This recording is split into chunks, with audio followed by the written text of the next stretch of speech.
Praise the Lord. The Lord is good. Amen. This is the day that the Lord has made. We will rejoice and be glad in it.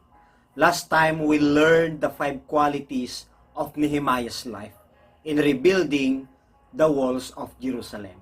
Okay, we learned about concern, confession, compassion, commitment, and courage. Today, we will learn the 2 more C's. Okay? Titignan po natin ang 2 pang qualities na mayroon kay Nehemiah. Okay, makikita po natin yan sa 2nd chapter ng Nehemiah. Let's read from verses 11 and 12 and at the same time 18 to 20. Ang muling pagtatayo ng pader. Verse 11, dumating ako sa Jerusalem. 3 araw na ako roon, ay hindi ko pa ipinaalam kanino man ang ipinagagawa sa akin ng Diyos tungkol sa Jerusalem. Sa gabi ng 3 araw, gumising ako at lumabas ng lungsod na may ilang kasama.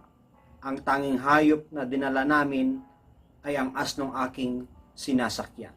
Verse 18, ang sabi doon, at sinabi ko sa kanila kung paano ako pinagpala ng Diyos at kung ano ang sinabi sa akin ng hari. Kung gayon, simulan na natin ang pagtatayo. Ang sagot nila, kaya't naghanda nga sila upang simulan ang gawain. Verse 19, ngunit nang malaman ito nila ni Sanballat na Horonita at Tobias na isang opisyal na Amonita at maging si Gesem na taga-Arabia, pinagtawanan nila kami at hinamak at sinabing, ano ang ginagawa ninyong iyan? Naghihimagsik ba kayo laban sa hari? Sinagot ko sila, pagtatagumpayin kami ng Diyos ng kalangitan, at kami na kanyang mga lingkod ay magsisimula ng magtayo. Ngunit kayo walang bahagi, karapatan, o alaala man sa Jerusalem. Praise the Lord, pinagpala na po ang banal na salita ng Panginoon. Let us pray. Father, we thank you Lord for this wonderful day na kami ay makapagbulay-bulay ng iyong salita. Buksan niyo po ang aming puso, ang aming isipan upang maunawaan namin, Panginoon, ang mga qualities na gusto niyo pong ituro sa amin upang sa ganun, Lord, makapamuhay kami at makapaglingkod kami, Panginoon, with qualities na nararapat namin taglayin in the name of Jesus. Bless all the viewers, Lord. May your name be glorified in this message in Jesus' name. Father, you are my great leader and my role model. I love you. This I pray in Jesus' name. Amen. Sa atin pong pagpapatuloy, nais ko pong ibahagi sa inyo yung 2 pang qualities na mayroon kay Nehemiah. Kaya pang-anim, the quality from Nehemiah's life is confidentiality. Kaya sabi dun sa Nehemiah chapter 2 verse 11, I went to Jerusalem, and after staying there 3 days, I set out during the night with a few men. I had not told anyone what my God had put in my heart to do for Jerusalem. Dumating ako sa Jerusalem, sabi niya, 3 araw na ako roon, ay hindi ko pa ipinaalam kanino man ang ipinapagawa sa akin ng Diyos tungkol sa Jerusalem. So makikita natin dito yung confidentiality. Okay? Si Nehemiah ay may mandate mula sa Diyos. And he keep it privately kung ano ito. Nehemiah was a man who knew how to get alone with God. And remember, okay, he fasted, he prayed, he wept, and God had told him what to do. Hindi biro ang ginawa ni Nehemiah. Kaya nag-ayuno siya, nanalangin, umiyak siya, at sinabi sa kanya ng Diyos kung ano ang dapat niyang gawin. Confidentiality can be mixed up. Pwedeng maihalo sa kabuktutan dahil magkasalungat ang 2. Ito ang major na pagkakaiba sa pagitan ng pagiging confidential at pagiging baluktot. Okay? Iniingatan ni Nehemiah ang pagiging confidential tungkol sa kung ano ang inilagay ng Diyos sa kanyang puso. Ang baluktot ay kapag tayo ay nagpaplano sa sarili natin. May ilang mga taong napakahusay na ibabahagi nila ang lahat ng bagay na maaaring lumikha ng pinsala. Kailangang sabihin ang dapat sabihin. Okay? Confidentiality can be mixed up with not communicating even when needed. Ang pagiging confidential ay madaling may halo sa hindi pakikipag-usap, kahit na ito ay kailangan. Lack of communication is one of the biggest problems we have. A lot of confusion will be the end result. Kaya communication, isa ito sa mga pinakamalaking problema na mayroon tayo. Sa marriage, family, sa leadership, sa ministry, maraming kalituhan ang nagiging resulta kaya minsan nagkakaroon ng misunderstanding. Ikaw kapatid, gumagala ka ba na walang patutunguhan tulad ng barkong walang timon, parang barkong walang kumpas at barkong walang layag? Okay? Inilalagay mo lang ba ang iyong sarili sa neutral at hinahayaan ang buhay na itulak ka sa paligid? Do you have a focus? Do you have a goal? Ang goal ni Nehemiah ay may patayong muli yung wall of Jerusalem. God has a plan for your life, kapatid. God has something that He wants you to do. Dahil ikaw ay special sa Panginoon. Ginawa ka ni Lord na special tulad ng gusto niya sa iyo. God has a job for you to do. Tandaan po natin yan, mga minamahal kapatid sa Panginoon. Hindi mo magagawa ang ginagawa ko. Hindi ko kaya ang ginagawa mo. Hindi mo magagawa ang ginagawa nila. Hindi nila magagawa ang ginagawa mo. But I want to tell you, God has a job for every one of us. God has a plan for every life. Amen? May dakilang plano ang Diyos sa bawat isa sa atin. Plans to prosper you, to give you hope, and have a better future. Hallelujah. I pray kapatid na sana ikaw mismo mag-isang ayusin at mapagtuunan ng pansin ang plano ni Lord upang mahanap mo ang kalooban ng Diyos para sa iyong buhay. Napakaraming tao ang humihinga, nagtatrabaho at sumasahod. Pero wala silang plano, walang layunin. Okay? Pagbangon ng umaga, after magkape, mag-almusal, magtrabaho. Okay? Pagdating ng hapon, okay, kung sila ay manginginom, inom. Bago matulog. Sa susunod na araw, magsisimula muli ang lahat. Yan ang kanilang buhay. Nais kong sabihin sa iyo, kapatid, God has something greater for you. God has something more wonderful for you. Amen? What are you doing? Have you fixed your focus on the purpose of God? O sa ating pansarili lang? Sinabi ni Nehemiah, may inilatag ang Diyos sa aking puso. At kung makikinig ka, may ilalagay ang Diyos sa iyong puso.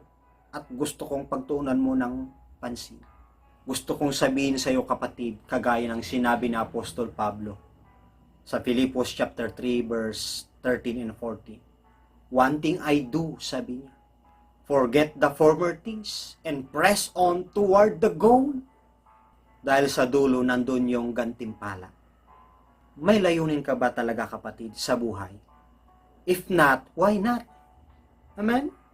One time, nagfe-fellowship kami ng aking wife at napag-uusapan namin ang mga nakikita namin at naobserbahan namin sa ibang mga tao. Isa natanong ko siya, bakit yung ganitong tao parang walang pagbabago, mas lalong pumapangit pa ngayon kanilang buhay. Walang nangyayari. Pero araw-araw naman na may ginagawa. Ang sabi ng aking wife, huminto na kasi silang nangarap. Kapatid, mahalaga na mayroon pa rin po tayong vision, goal in life. Hindi man natin masabi sa iba, privately, yun yung nagmo-motivate sa atin para mangarap muli. Kahit na nag-fail tayo sa una, pero magpapatuloy pa rin. God has a purpose for your life. And your goal ought to be the purpose. Kaya hindi man natin ito masabi sa iba, pero ito yung magmo-motivate sa atin para gawin yung pinakamainam at pinaka-the best para sa ikakaunlad at ikakaangat ng ating buhay. Amen po. Pang-pitong qualities sa buhay po ni Nehemiah is carefulness. Carefulness is another great traits we see in Nehemiah. Ang pagiging maingat ay isa pang mahusay na katangiang makikita natin sa buhay po ni Nehemiah. Sabi dun sa verse 19, ngunit nang malaman ito ni na Sanballat na Horonita at Tobias na isang opisyal na Amonita at maging si Gesem na taga-Arabia, pinagtawanan nila kami at hinamak at sinabing, ano ang ginagawa ninyong iyan? Naghihimag ba kayo laban sa hari? Verse 20, sinagot ko sila, pagtatagumpayin kami ng Diyos ng kalangitan at kami na kanyang mga lingkod ay magsisimula ng magtayo. Ngunit kayo'y walang bahagi, karapatan o alaalaman sa Jerusalem. Tinanong sila are you rebelling against the king? Sumagot sila, the God of heaven will give us success. We, his servants, will start rebuilding. Tapos sinabi pa nila, ngunit kayo'y walang bahagi, karapatan o alaalaman sa Jerusalem. Nehemiah was careful how he dealt with the people who came to oppose and discourage him.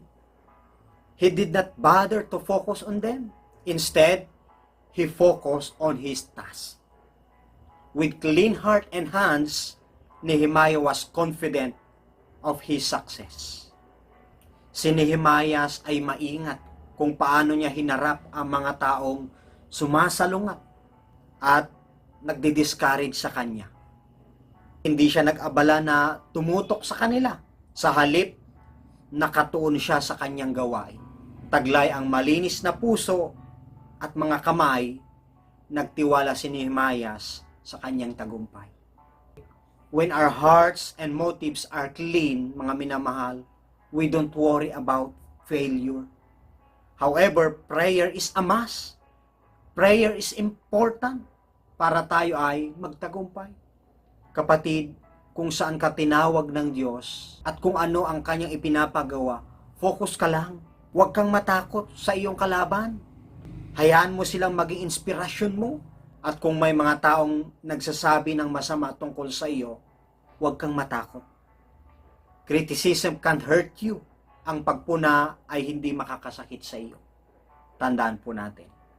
Paano matatakasan ang criticism o pagpuna? Pipintasan ka nila dahil wala kang sinasabi at wala kang ginagawa. At walang paraan para mapagtagumpayan mo ang criticism. Forget about it, kapatid. Kung laging may Sanballat, laging may Geshem, laging may Tobias na magsasabi, ano sa tingin mo o palagay mo ang ginagawa mo? Well, face your foe with faith, kapatid. Activate your faith. Increase your faith. Alam mo, kapatid, if God be for us, who can be against us? Greater is He that is in you, than he that is in the world. 1 John chapter 4, verse 4. Kapatid, rise up, build, and serve faithfully. Amen? Whenever we decide to do anything, mga bagay na dakila, marangal, at mabuti, maraming tao dyan na gagamitin ng dyablo to distract and discourage you. Alam mo, kapatid, ang mga pangalang ibinibigay ng Biblia sa dyablo, deceiver, okay? Manlilinlang, liar, sinungaling, murderer, mamamatay tao, accuser, tagapag-akusa, tempter, manunokso, destroyer, maninira, and the evil one, ang masama. Ang mga bagay po na ito ay sapat na upang sabihin sa iyo ang isang bagay tungkol sa katangian ng isa na sasalungat sa atin. Ngunit alam mo, kapatid, hindi dapat ma-discourage, ma-distract o ma-disappoint sa mga oposisyon, kundi maging kalakasan natin. Magsilbing encouragement at motivation natin para gawin ang ating purpose. To conclude this message, kapatid, as you build these qualities of Nehemiah, concern, confession, compassion, commitment, courage, confidentiality, and carefulness into your life, rest assured that when you start to please God, the God of heaven will give you success. Amen? Sa pagtatagumpay, mahalaga ang qualities na natutunan natin kay Nehemiah. Yung alab ng puso niya at yung perseverance. Hindi naging madali ang kanya naging misyon, pero he just keep going and doing. Hindi nawala sa kanya ang focus. Sa pag-abot ng pangarap mo, don't be surprised kung may maninira sa iyo. To distract you, to discourage you, and to disappoint you. Huwag kang palinlang, kapatid. Huwag kang matakot. Tuloy mo lang ang ginagawa mo na wala kang tinatapakan, niloloko, or inaagrabyado at malinis ang konsensya mo. Let's imitate Nehemiah. He didn't try to compromise. Level up your faith. Stand up and stand firm. Let nothing move you. Always give yourselves fully to the work of the Lord. God can give you success through our Lord Jesus Christ. Amen. To God be the glory. Let us pray. Heavenly Father, we thank you for your great work and for your concern, compassion, commitment, and courage. Dahil sa pag-ibig mo, ibinigay mo sa amin ang iyong kaisa-isang anak na si Jesus upang kami ay magkaroon ng buhay na ganap at kasiyasiya. Help us, Father, to imitate you and also to Nehemiah's life. As we commit our life to you, fully to the work of the Lord, give us wisdom and knowledge. Strengthen us, O Lord, as we level up our faith in the name of Jesus.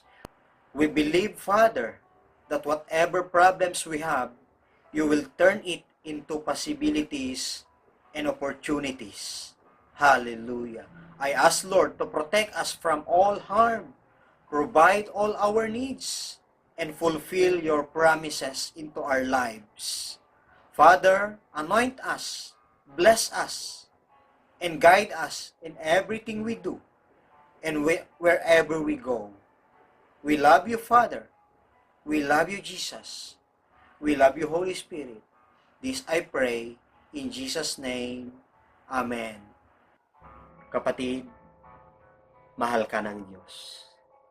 Gusto kanyang i-bless at gusto niya maligtas ka. Romans 10:9, kung ipapahayag ng iyong labi na si Jesus ay Panginoon at buong puso kang sasampalataya na siya'y muling binuhay ng Diyos, maliligtas ka. Right now, I encourage you, kapatid, kung hindi mo pa tinanggap si Lord as Lord of your life, I want you to pray this way. Please repeat after me. Panginoong Jesus, inaamin kong ako'y makasalanan at kailangan ko po ang inyong pagpapatawad. Naniniwala ako na si Kristo'y namatay para sa akin bilang kabayaran sa aking kasalanan. Panginoong Jesus, isinusuko ko po sa inyo ang aking buhay at tinatanggap kita bilang Panginoon at sariling tagapagligtas. Pagharian mo po ako, ang aking puso, ang aking isip, maging ang aking mga gawa at salita. Nakahanda po ako sa tulong ninyo na sumunod kay Kristo bilang Panginoon ng aking buhay. Salamat po sa regalong kaligtasan ko sa pangalan ng aming Panginoong Jesus. Amen. John chapter 1 verse 12, ang lahat ng tumanggap at sumampalataya sa Kanya ay binigyan niya ng karapatang maging anak ng Diyos. At ang mga anak ng Diyos ay mananagumpay. Isa ka na dyan, kapatid. Amen. Hallelujah.